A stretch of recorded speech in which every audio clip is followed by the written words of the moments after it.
انت بتعمل ايه يا امور؟ ها؟ بنشر الطبارة. تنشر الطبرة؟ هي الطبرة بتتنشر اليومين دولت؟ انت غسلتها في الغسالة الأول؟ غسلتها بالغسالة وهتطلع حبة مية وأم وكلور ايوه وحبة كلوروكس ألوان عشان تبيض وتفتحي كده وتبقى رهيب. والله على الرأي يا ابو ادهم القطط هتاكل أحلى أكل. قطط مين والله العظيم، ده متظبط تظبيطه بنت ناس. قولي لي بس قولي لي رأيك في البوري ده وجماله، بسم الله ما شاء الله اللهم بارك. انت بتنشري لي يا احلام، والله اول مره اعمل كده. شفت واحده بتعملها على اليوتيوب، قلت اما انشرهم كده واشور. بما انه اخر يوم في راس البر قلنا اما نجيب من هنا تباره ونعملها فسيخ ناكلها هناك في البيت. فعلا اما تنشرها وتعصرها قبل ما تاخدها. عملت ايه، جبتها وغسلت الخياشيم بتاعتها وقلت اما انشرها تنشف. تنشف وتصفي الميه. انا دايما بعملها معاكم كده ايه، حاطه البوزه كده واسيبها تصفي، انما دي قلت لازم انشرها. قلت اما ادلعها بما ان احنا في راس البر، اشوفها اخليها تشم هوا وتستمتع بجو راس البر الجميل ده. يا حلاوة لو وقعت والله. هتصيف لا مش يا حلاوة لو وقعت والله القطط تحت بصي هيدعوا لك دعاء من هنا للسنة الجاي، يقولوا جابت لنا أحلى غدوة محدش عملها في راس البر. انا بضغط عليها اهو عشان ايه ما تقعش. طب هتسيبها كده يا احلام عشان يا لهوي. شايفين شوفوا المنظر ده بقى كده. شايف؟ بنت ناس ومحترمه. استنوا بقى المنظر. أحلى منظر. احنا بنلعب الدومينو مع السردين.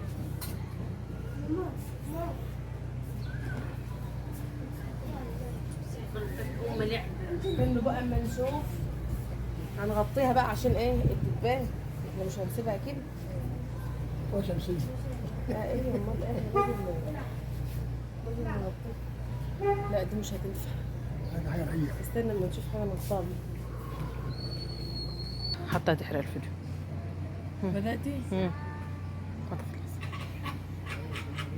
نغطي بقى الطبارة خالص علشان اي الدبان واي حاجه تيجي عليها انا شدت لسه ده تقول لي لا خدي. مش عليها. والله ما خدت. دي اللي بيقولوا بينشروها ويعرضوها للشمس اي لا شمس ايه ولا هي تتصفى بس؟ يا خوفي تيجي تشيل الملاية تلاقيها القطط بلاش الطبارة. تلاقي القطط مسل اجي اشيل بلاش الطبارة. ما تلاقيش الطفرة خالص. لا ان شاء الله باذن الله. اما تبقى تحت كده وتنفس من تحت. كل شويه هنطمن عليه. يلا نلتقي بقى بعد ولا حد يقوم بعد ما تنشف. تعالوا بقى ايه نشيل الغسيل بتاعنا ونشوف. طبعا الملايه اتعكن دم منها. يا لهوي. شلت التصبين بتاعك يا اختي. شايفين الطبرايه؟ شايفين الطبرية بعد ما نشفت؟ شطف الحق وهو المطلوب اثبات.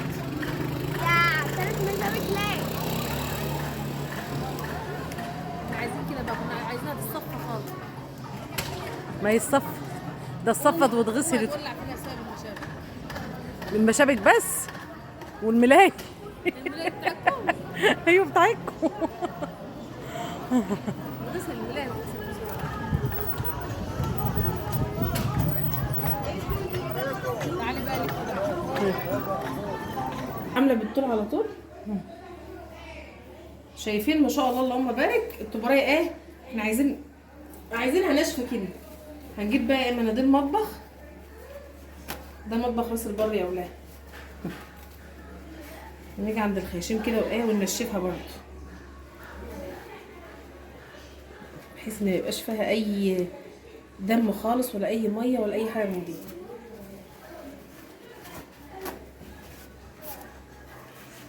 انتوا عارفين بقى يعني انا ما بيتهاش، انا عملتها حوالي بتاع يجي 4-5 ساعات كده. يستحسن بقى ان هي تبات. والله العظيم موضوع النشر ده فكره حلوه.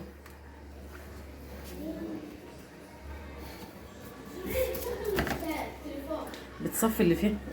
بتصفي كل الدم اللي فيها ومنها بتنشف. خالص. هي شوف احنا عايزين نقلها بدل نقوم بقى ايه عاملين لها كده ضغطه كده تفكها بقى عن بعضها خالص. تفكها عن السلسله وترجع تعملها مساج كده. دلكي لها جسمها. تدليك كده تعمل لها مساج وتدليك كده بالعرض كده بحيث ايه اهو شايفين تفصلوا العظمه وبعدين تعملوها. تيجوا بقى تملحوها وتفكوها، ما شاء الله اللهم بارك، تلاقوها ايه زي الفل معاك. نقعد بقى ايه نحدق نملحه. حطينا كركم اصفر، ولو موجود شطه كنا حطينا شطه، بس عادي يعني الشطه بتبقى الماده الحافظه بتاعتها بالذات في الحر. جبنا ملح خشن كده، الملح اللي هو الخشن ده اللي انتوا شايفينه ده احسن حاجه في التمليح بصراحه يعني. بس لو عندك الملح الناعم برضو عادي يعني، بس احنا بندور على حاجه احسن لعيوب. مش منور يعني. هنجيب بقى عند الخياشيم كده الطاقة من خطر. ونملاها كده زي ما انتم شايفين.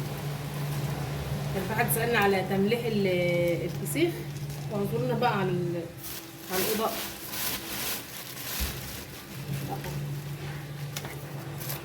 الموضوع سهل وبسيط. اشترينا البوري ده الكيلو فيه كان ب 100 قال لي 180، من هنا انا جبته ب 150.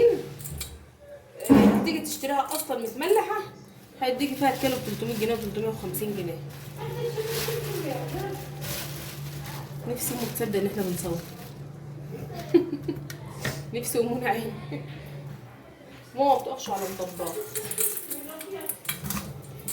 ست الحبايب يا حبيبي. نبع الحنان. نبع الحنان. نبع الحنان. بابا جاي يحقق حلمه وبيغني. الناس ده عايز تعمل فيا ايه؟ حق عليهم. ماشي.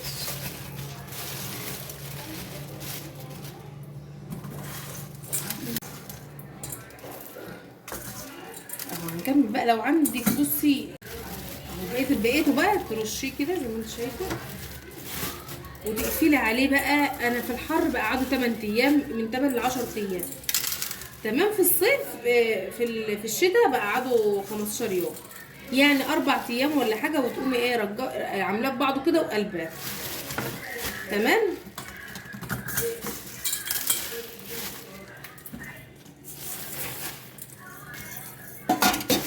فرغ الهواء منه كده خالص، اهم حاجه الهواء فرغي منه خالص كده. وبقى كيس جوه كيس جوه كيس لحد ما يقول لك وحياتك يا شيخه لا تنقذيني. ولو عندك علبه، انا ما بحطوش في اكياس كتير عشان بحطه في علبه، لو عندك علبه في لبه يبقى الكيس عكس التاني.